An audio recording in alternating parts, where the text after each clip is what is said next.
Hi dears. അപ്പോൾ ഇന്നൊരു day in my ലൈഫാണ്. അങ്ങനെ രാവിലെ തന്നെ നമ്മൾ കട്ടൻ ചായ കുടിച്ചിട്ട് തുടങ്ങി. വീട്ടിൽ കുറച്ച് പണിയൊക്കെ ഉണ്ട്, അതൊക്കെ ചെയ്ത് തീർത്തിട്ട് ഒന്ന് പുറത്ത് പോകണം. അങ്ങനെ നമ്മൾ രാവിലെ മുറ്റം തൂത്തു. ഈർക്കിലിച്ചൂല് അമ്മ ഉണ്ടാക്കി വെച്ചിട്ടുണ്ട്, പക്ഷേ എനിക്ക് കുനിഞ്ഞൊന്നും മുറ്റം തൂക്കാനൊന്നും കഴിയില്ല. അങ്ങനെ ബുദ്ധിമുട്ടി ജോലി ചെയ്യുന്നതൊന്നും ഇഷ്ടമല്ല. അതുകൊണ്ട് നമ്മൾ ഇങ്ങനെ മുറ്റം തൂത്തു. പിന്നെ ചപ്പാത്തി ഉണ്ടാക്കണമായിരുന്നു രാവിലെ കഴിക്കാനായിട്ട്. ചപ്പാത്തിയും ഇന്നലത്തെ ചിക്കൻ കറിയായിരുന്നു. അങ്ങനെ അത് നമ്മൾ അവിടെ ഇരുന്ന് കഴിച്ചു. രാവിലെ തന്നെ കുളിക്കണമെങ്കിൽ എന്തെങ്കിലും ഉദ്ദേശം കാണാതിരിക്കൂലല്ലോ. അമ്മ പറഞ്ഞൊന്ന് പുറത്ത് പോകണമെന്ന് പറഞ്ഞ്, കറങ്ങാനായിട്ടൊന്നും അല്ല, ഒരാവശ്യം ഉണ്ടായിരുന്നു.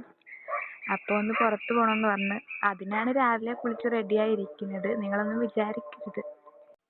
അങ്ങനെ നമ്മൾ അത് അവിടെ ഇരുന്ന് കഴിച്ചിട്ട് ഒരുങ്ങി മുടിയൊക്കെ കെട്ടി നമ്മളിപ്പോൾ അങ്ങോട്ട് പോവുകയാണ്. സാധാരണ ഞാനും അമ്മയും കൂടെ എവിടെ പോയാലും